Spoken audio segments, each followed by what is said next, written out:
Assalamualaikum warahmatullahi wabarakatuh. Bismillahirrahmanirrahim. Alhamdulillahilladzi arsala rasulahu bil huda wa dinil haqq liyudhhirahu 'alad dini kulli wa kafa billahi syahida. Asyhadu an la ilaha illallah wa asyhadu anna Muhammadan 'abduhu wa rasuluh. Allahumma shalli wa sallim ala Sayyidina Muhammadin wa ala alihi wa sahbihi ajma'in. Amma ba'd. Para pemirsa Mulung Hikmah dimanapun Anda berada, saya selalu berdoa semoga kita semua selalu diberikan dalam kondisi sehat walafiah, sehingga apapun aktivitas yang akan kita lakukan ketika kita berada dalam kondisi tersebut, insya Allah hasilnya akan jauh lebih efektif dan lebih maksimal. Baik pemirsa yang dirahmati Allah, pada kesempatan hari ini di edisi Mulung Hikmah yang ketiga, saya ingin berbagi tentang beberapa tips bagaimana menjadikan anak-anak kita menjadi anak-anak yang kuat ilmunya, kokoh pengetahuannya. Nah, kemudian muncul pertanyaan, bagaimana caranya? Ada satu kisah atau riwayat yang ingin saya sampaikan pada kesempatan yang berbahagia ini. Satu kisah nyata dari seorang ulama yang masyhur pada waktu itu. Beliau lahir 6 tahun pasca lengsernya Khalifah Umar bin Khattab.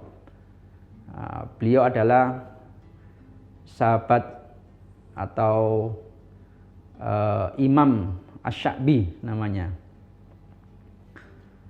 Banyak pada waktu itu para sahabat yang hebat-hebat. Nah, Imam Sya'bi ini termasuk tabi'in.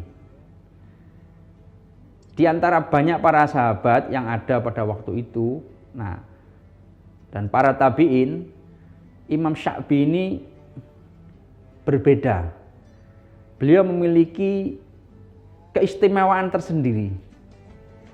Beliau adalah salah satu ulama yang terkenal memiliki beberapa keahlian.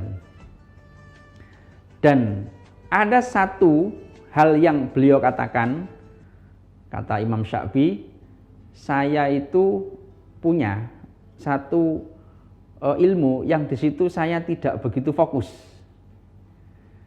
Nah, kemudian beliau mengatakan, apa ilmu yang tidak begitu saya tekuni, yang tidak begitu saya dalami, namun saya bisa memberikan ilmu ini kepada Anda 1 bulan penuh.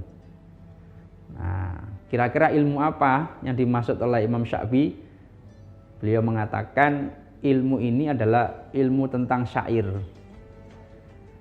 Nah, terkait dengan syair ini, Imam Sya'bi itu mengakui bahwa dirinya tidak terlalu fokus dan tidak terlalu mendalami. Namun dia berkata kepada para sahabatnya pada waktu itu yang sering mengikuti kajian beliau, saya bisa membacakan syair-syair ini selama 1 bulan penuh tanpa saya harus mengulang 1 bait pun. Bayangkan, yang tidak ahli saja, yang tidak beliau dalami saja, beliau bisa membacakan syair-syair itu selama sebulan penuh dan tanpa ada pengulangan satupun dari syair-syair yang dibaca oleh beliau. Nah, inilah salah satu kelebihan Imam Sya'bi di antara para tabi'in yang lainnya ya. Beliau ahli di bidang apapun, di beberapa bidang beliau sangat ahli. Nah, yang tidak ahli saja kita pun kayaknya berat untuk meniru beliau. Sehingga para sahabatnya, sahabat Imam Sya'bi itu ada yang bertanya, wahai Imam Sya'bi, engkau ini memiliki berbagai macam keahlian, menguasai beberapa bidang ilmu, dan kami terkagum atas hal ini. Nah, kalau boleh tahu, kira-kira apa rahasia sehingga kamu bisa memiliki keilmuan yang sebagus itu dan sekokoh itu? Nah, kemudian Imam Sya'bi menjawab, ada beberapa tips yang bisa kamu tiru. Yang ini saya praktekkan sampai hari ini, kata Imam Sya'bi. Apa yang disampaikan oleh beliau? Imam Sya'bi mengatakan, bin naf'il i'timad. Itu yang pertama. Yang kedua, as-sairi fil bilad. Itu yang kedua. Dan yang ketiga, wasobrin kasobril jamad. Dan yang terakhir, wabukurin kabukuril ghurab. Nah, itu kata Imam Sya'bi, ada 4 tips yang membuat ilmu beliau sangat kokoh. Nah, mari kita bahas satu persatu. Yang pertama adalah nafyil i'timad, artinya tidak menyandarkan kepada kemampuan diri. Walaupun kita ini seorang ahli misalnya, punya beberapa ilmu, ketika kita ingin melakukan kegiatan, kita tidak boleh terlalu menyandarkan dengan kemampuan kita sendiri. Tidak boleh terlalu yakin dengan apa yang kita miliki hari ini. Karena yang kita miliki hari ini masih ada zat yang memiliki kita, yaitu Allah. Maka ketika kita ingin memulai satu kegiatan apapun atau menginginkan sesuatu yang ingin kita raih, kita tidak boleh terlalu yakin dengan kemampuan diri. Walaupun kita ini seorang yang memiliki ilmu itu dan bahkan orang-orang mengatakan kita ini seorang ahli. Tidak bisa. Kita tetap harus bersandar kepada Allah, sang pemilik sejati asli dari ilmu itu. Nah, makanya ada satu cerita menarik. Ini di beberapa minggu yang lalu saya mendengar cerita, bahkan ini seorang yang terkenal di Indonesia. Dia sudah melakukan persiapan-persiapan yang luar biasa ya, agar dia itu selalu atau senantiasa terlihat sehat, dan selalu sehat memang dalam melakukan aktivitas apapun. Dia berlatih setiap hari ya, senam, kemudian meminum suplemen-suplemen yang ya bisa dikatakan paling berkualitas dan paling mahal. Kemudian dia yakin apa yang dia kerjakan tiap hari, olahraga ya, tiap hari minum suplemen, istirahat yang cukup. Namun ternyata dia diberikan ujian oleh Allah berupa sakit. Nah, takdirnya dia sakit, bahkan ngedrop sampai beberapa minggu, yang dia sendiri tidak percaya dengan situasi itu. Nah, ini contoh ya, bahwa ketika kita terlalu menyandarkan kepada kemampuan diri, nah, ternyata takdirnya bisa berbeda. Makanya kata Imam Sya'bi, kalau kita ingin memiliki ilmu yang kuat, ya harus bersandar lalu kepada Allah, tidak boleh menyandarkan kepada kemampuan diri. Kita ini misalkan juga seorang yang ahli matematika misalnya. Jadi kita ini sudah belajar kepada beberapa guru matematika, dan kita pun sering ikut event-event lomba olimpiade guru matematika, dan kita menang. Nah, ketika kita ingin membagikan ilmu kita kepada para murid kita agar mereka bisa menjadi seperti kita, seorang yang ahli dalam ilmu matematika dan bahkan juara matematika, kita terlalu yakin dengan kemampuan kita.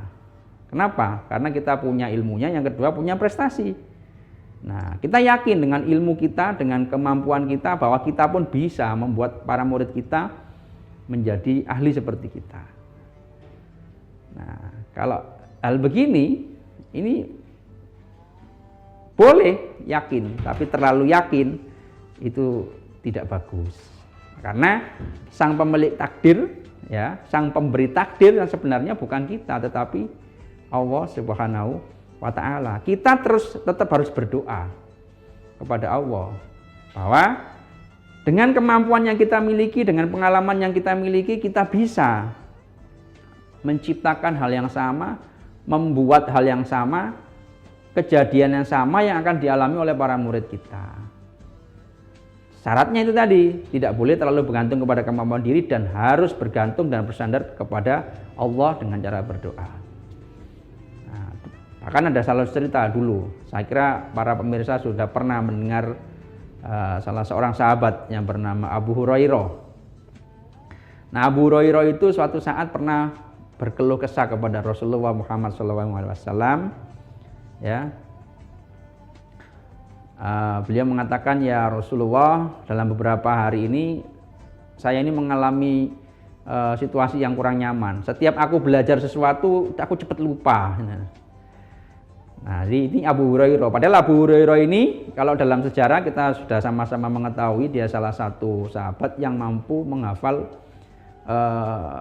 hadis sebanyak 5.374 hadis. Nah, dengan kemampuannya seperti itu, orang-orang menganggapnya Abu Hurairah ini adalah seorang yang memiliki hafalan yang kuat. Ternyata sebenarnya ada rahasia di balik mengapa hafalan Abu Hurairah itu kuat. Nah, maka dalam kisah tersebut beliau menyampaikan itu kepada Rasulullah. Akhirnya Rasulullah mengatakan, wahai Abu Hurairah, coba kamu lepas itu sorbanmu. Akhirnya dia lepas sorbannya dan diambil oleh Nabi. Kemudian Nabi mendoakan sorban yang dipakai oleh Abu Hurairah. Dan singkat cerita, apa yang terjadi dengan Abu Hurairah? Abu Hurairah mengatakan, demi Allah, setelah sorbanku ini didoakan oleh Nabi, apapun yang aku pelajari itu sangat kuat melekat dalam hatiku. Setiap ilmu yang aku ambil dari para guruku. Nah, apa hikmahnya dari cerita Abu Hurairah ini? Bahwa salah satu keberkahan yang bisa kita ambil itu adalah menghormati guru. Ya, menghormati guru, kemudian menghargai guru dan meminta bantuan kepada guru, yang guru tersebut akhirnya bersama atau membantu mendoakan muridnya. Dan kita pun, ya, kalau ingin menjadi anak-anak yang hebat, yang kokoh ilmunya, yang menjadikan anak-anak kita memiliki ilmu yang kokoh, yang kuat, nempel di jiwanya dan di otaknya, ya kita sebagai orang tuanya pun dan anak-anak kita juga kita ajarkan untuk senantiasa hormat kepada para guru kita. Karena bisa jadi kesuksesan yang kita raih hari ini salah satu dari doa yang dipanjatkan oleh para guru kita. Guru kita dengan keikhlasannya berdoa memohon kepada Allah agar anak-anaknya, anak didiknya menjadi orang-orang yang sukses. Nah, sekali lagi kepada pemirsa dimanapun Anda berada, bagi yang memiliki anak atau siapapun Anda yang hari ini masih berstatus pelajar atau mahasiswa, agar ilmu kita menjadi berkah dan selalu kuat dalam ingatan kita dan bisa dipahami dengan mudah dalam jiwa kita, ya kita tidak boleh terlalu yakin dengan kemampuan diri kita dan senantiasalah kita menghargai para guru kita. Sehingga dengan doa yang dipanjatkan oleh guru kita tersebut, kita bisa mendapatkan keberkahan atas kuatnya ilmu yang kita miliki. Itu yang pertama, ya. Baik pemirsa Mulung Hikmah yang dirahmati Allah, tips yang kedua dari Imam Sya'bi adalah wasairi fil bilad. Berkeliling-kelilinglah ke penjuru negeri. Artinya apa? Ketika kita ingin mendapatkan ilmu yang manfaat, yang barokah, ya, yang selalu melekat kepada otak kita dan hati kita, ya kita harus menikmati proses itu, proses perjalanan yang panjang itu, ya, baik proses belajarnya atau proses menuju tempat belajarnya. Nah, di As-Sairi fil Bilad, ini saya ambil satu kisah nyata juga, ya, kisah seorang imam besar, ya, yaitu Imam Asy-Syafi'i. Nah, ketika Imam Asy-Syafi'i ini di usia kecilnya, waktu itu usia 10 tahun, Imam Syafi'i ini berangkat dari Mekah ke Madinah yang jaraknya kurang lebih 500 km. Dia berangkat sendirian untuk berguru kepada salah satu imam besar juga, yaitu Imam Malik. Bayangkan di usia 10 tahun, Imam Syafi'i itu memiliki tekad yang kuat, memiliki semangat yang menggelora untuk belajar tentang ilmu yang dia ingin ambil dari seorang ulama yang hebat, seorang imam besar, yaitu Imam Malik, umur 10 tahun. Bayangkan kalau sekarang ini kan, kalau anak-anak kita memiliki semangat seperti Imam Syafi'i itu, di usia 10 tahun dia mau menuntut ilmu yang dengan perjalanan yang sangat jauh, 500 km loh, bayangkan. Ini tidak hanya Imam Syafi'i yang hebat, ini yang lebih hebat lagi ini sebenarnya orang tuanya Imam Syafi'i yang ikhlas lillahi ta'ala, ya, percaya sepenuh hati bahwa anaknya pasti dijaga oleh Allah Subhanahu wa taala. Maka diikhlaskanlah seorang anak kecil umur usia 10 tahun berangkat dari Mekah ke Madinah yang jaraknya kurang lebih 500 km dengan semangat yang kuat. Nah, maka itulah salah satu rahasia yang dimiliki oleh Imam Syafi'i. Kenapa dia itu kuat atau kokoh ilmunya, dan dia menguasai berbagai macam ilmu, ya, dan ahli di bidang tersebut. Ya, dia mencontohkan tadi itu sosok dirinya yang dengan semangat selalu wasairi fil bilad, keliling ke penjuru negeri, berguru kepada siapapun, guru-guru yang dia anggap memiliki ilmu yang mumpuni, yang dia harus belajar dan mengambil ilmu tersebut kepada para guru-guru hebat tersebut.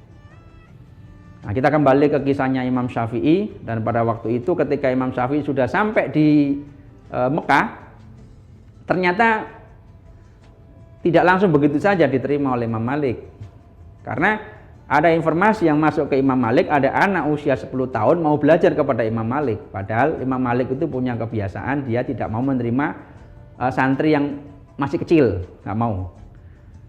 Nah, tapi karena kuatnya keyakinan Imam Syafi'i dan juga didukung oleh doa ibunya Imam Syafi'i yang mendoakan agar Imam Syafi'i ini bisa berguru langsung dan diterima oleh Imam Malik, maka Imam Malik pun ditakdirkan oleh Allah untuk bertemu Imam Syafi'i kecil itu, ketemu Syafi'i kecil. Dan pada waktu itu Imam Malik langsung melihat seorang anak kecil itu.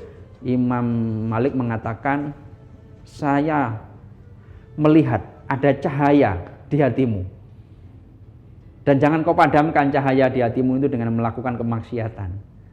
Nah, ini profil guru sakti, seorang guru yang betul-betul ya bisa membaca langsung, menerawang ini anak ini benar-benar memiliki keistimewaan. Dengan keikhlasan yang dimiliki oleh Imam Malik, ya, dia bisa membaca itu. Ini ada anak kecil yang luar biasa. Padahal dia belum kenal dekat, belum tahu banyak tentang Imam Syafi'i, tentang Syafi'i kecil pada waktu itu. Tapi dia bisa membaca. Ada cahaya di hatimu, nak, yang sungguh itu jangan dipadamkan dengan melakukan kemaksiatan. Dan ternyata benar, Imam Syafi'i di usia 10 tahun itu ternyata dia sudah berhasil menghafal 7.000 riwayat hadis, ya, dia hafal di kitab Al-Muwatta. Nah, itu. Nah, akhirnya diterimalah Syafi'i kecil ini oleh Imam Malik. Para pemirsa Mulung Hikmah yang dirahmati Allah, wasairi fil bilad. Inilah kunci, ya, kenapa Imam Syafi'i itu memiliki ilmu yang kuat, karena dia selalu bersemangat untuk menuju majelis, menuju sumbernya ilmu, walaupun jaraknya jauh. Nah, kalau kita melihat potret hari ini, apakah anak-anak kita seperti itu? Sepeda motor ada sekarang, mobil ada sekarang, sepeda tinjak lah, atau sepeda ya dibuat gowes itu kan bisa juga. Cuma kalau dibayangkan, ya, 500 km seorang Syafi'i itu berangkat sendiri naik onta, itu berapa hari sampainya itu. Nah, semangatnya itu luar biasa. Nah, kalau ada anak-anak sekarang yang seperti itu, saya berdoa kepada Allah betapa Beruntungnya orang tua yang memiliki anak-anak yang memiliki semangat belajar seperti Imam Syafi'i. Dan saya berdoa semoga anak-anak para pemirsa semua dan anak kami bisa seperti Imam Syafi'i, bisa seperti Imam Sya'bi, memiliki semangat belajar yang tinggi dan tekad yang kuat untuk mengambil ilmu-ilmu dari para ulama-ulama besar yang ada saat ini. Kemudian tips yang ketiga adalah wasobrin kasobril jamad. Bersabarlah seperti sabarnya benda mati. Nah, kita harus sabar seperti sabarnya benda mati. Benda mati itu dia tidak pernah mengeluh. Dia tidak pernah berkeluh kesah. Seperti halnya saya saat ini, saya duduk di atas kursi, yang sering bergerak itu saya atau kursi yang saya duduki. Nah, pastinya saya yang sering bergerak. Kalau kursi yang saya jadikan tempat duduk saat ini tidak akan bergerak, dia tetap stabil. Maksudnya apa? Ketika kita menuntut ilmu atau sedang belajar kepada guru-guru kita, ya kita harus sabar mengikuti proses pembelajaran itu. Kita harus sabar dan ikhlas menerima situasi dari proses belajar yang ada saat itu. Dengan berbagai macam karakter guru-guru yang menyampaikan. Dengan berbagai macam gaya yang guru tunjukkan kepada kita. Kita harus sabar mengikuti proses itu. Jangan ingin cepat-cepat, jangan merasa terburu-buru untuk cepat selesai. Atau kita terlalu terburu-buru untuk merasa, oh aku sudah ngerti, aku sudah paham. Tidak boleh begitu. Ya, tidak boleh begitu. Walaupun kita sudah mengerti, tetap saja kita sabar. Tatkala guru kita belum selesai menyampaikan materi demi materi dalam beberapa hari atau bahkan beberapa bulan atau bisa beberapa tahun seperti yang dialami oleh Imam Syafi'i ketika belajar kepada Imam Malik, ya, sampai Imam Malik meninggal baru Imam Syafi'i belajar kepada guru yang lain. Nah, lebih 10 tahun belajar kepada Imam Malik, menimba semua ilmu yang diajarkan oleh Imam Malik. Nah, jadi seperti itu ya, sabarlah seperti halnya benda mati. Nah, benda mati itu nggak pernah mengeluh.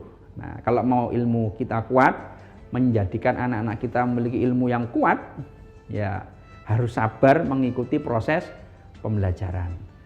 Pemirsa yang dirahmati Allah, yang tips yang terakhir, kata Imam Sya'bi, wa bukurin kabukuril ghurab, yang artinya kalau bukur itu ada bisa diterjemahkan pagi-pagi sekali atau situasi di pagi hari, bisa juga diartikan cekatan, cepat. Kabukuril ghurab, cepat untuk mengambil kebaikan-kebaikan. Nah, makanya kata Nabi, ihris ala ma yanfa'uk, maka bersegeralah kamu semua untuk mengambil sesuatu yang bisa memberikan kebaikan kepada dirimu. Wala ta'jas, janganlah lemah. Nah, maksudnya adalah kita ini ketika mendengar informasi di sana ada satu kebaikan yang bisa kita ambil, maka bersegeralah. Seperti cekatan seekor burung elang ya, mengambil mangsanya. Cepat, bila ada mangsa terlihat cepat sekali burung elang itu menyambar atau mengambil mangsa itu. Nah, kita diharapkan seperti itu. Ketika ada informasi tentang satu kebaikan yang bisa kita ambil, cepatlah datangi itu. Nah, wala ta'jas, jangan lemah. Nah, sekarang apa yang membuat lemah hari ini ya? Generasi kita hari ini apa yang membuat mereka lemah? Yang membuat mereka lemah itu adalah sering berandai-andai. Ini penyakit ini. Salah satu penyakit yang bisa mengganggu jiwa kita. Sering berandai-andai. Kalau aku jadi orang kaya, aku bisa membeli bermacam-macam keinginan yang aku mau. Kalau aku punya uang 1 miliar, aku bisa membeli apa yang aku suka. Nah, ini berandai-andai. Karena sering-sering berandai-andai ini lupa dengan proses yang harus diraih. Setiap orang sukses dimanapun, dia pasti akan berusaha, melakukan usaha yang keras, melakukan usaha yang cerdas, melakukan usaha yang ikhlas, dan senantiasa berdoa kepada Allah agar dia bisa sukses. Dengan kesuksesan itu dia bisa menjadi orang yang bahagia. Bukan berandai-andai. Kalau kita sering berandai-andai, ini yang menjadi penyakit saat ini, yang bisa membuat jiwa kita lemah. Makanya Nabi mengatakan ihris ala ma yanfa'uk wala ta'jas. Nah, yang membuat lemah kita itu ya penyakit atau kebiasaan sering berandai-andai. Makanya kita harus senantiasa mengajarkan, melatihkan kepada anak-anak kita untuk pentingnya usaha, ya, pentingnya berdoa, pentingnya berusaha, pentingnya berikhtiar, dan pentingnya bertawakal. Bukan berandai-andai. Nah, inilah tips-tips ya yang bisa kita gunakan untuk bagaimana kita bisa menjadikan anak-anak kita memiliki ilmu yang kuat, yang senantiasa melekat dalam otak dan jiwa anak-anak kita. Baik pemirsa Mulung Hikmah yang dirahmati Allah, 4 tips inilah yang bisa saya bagikan pada kesempatan yang berbahagia ini. Semoga bermanfaat. Wallahu a'lam bishawab. Assalamualaikum warahmatullahi wabarakatuh.